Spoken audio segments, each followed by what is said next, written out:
আসসালামু আলাইকুম। আজকে আবার নিয়ে চলে আসলাম ছোট্ট একটা ব্লগ নিয়ে। আমার এটা সেকেন্ড ব্লগ। আপনারা দেখবেন ব্লগটা। তো ইফতারের জন্য সব রেডি খাবার রেডি করছি।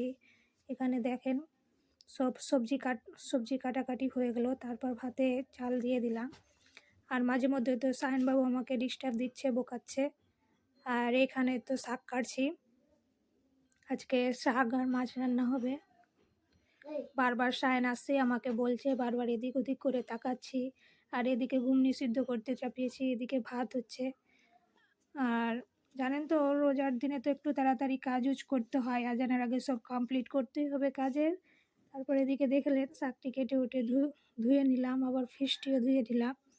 আর এখানে চাপিয়েও দিলাম।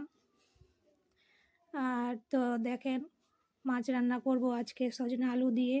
আর এদিকে ঘুগনিটি বাগড়িয়ে তারপরে তো ঘুগনিটা হয়ে গেল।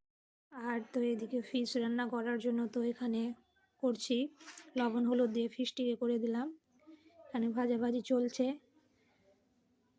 রমজান মাসে তো মেয়েদের অনেক অনেক অনেক মানে কাজ, বুঝতেই তো পারছেন কীরকম, একটু কষ্টই হয় রমজান মাসে সব দিক থেকে। আর এখানে মাছটির জন্য এখানে আলু আর সজনা দিয়ে কষাকষি হলো।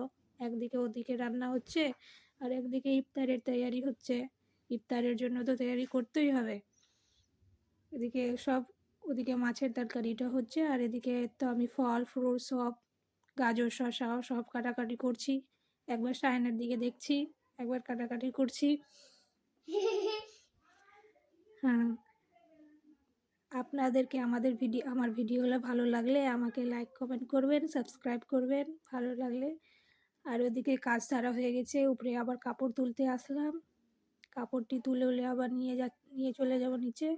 আর এদিকে ইফতারের সময় হয়ে গেল, এখানে আমি নিয়ে যাচ্ছি ঘরে একটু। হ্যাঁ, তারপরে দেখেন আজকে আমাদের ইফতারে কী আয়োজন হয়েছে।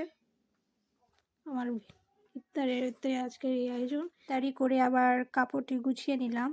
ভিডিওটা ভালো লাগলে লাইক করবেন। Bye bye.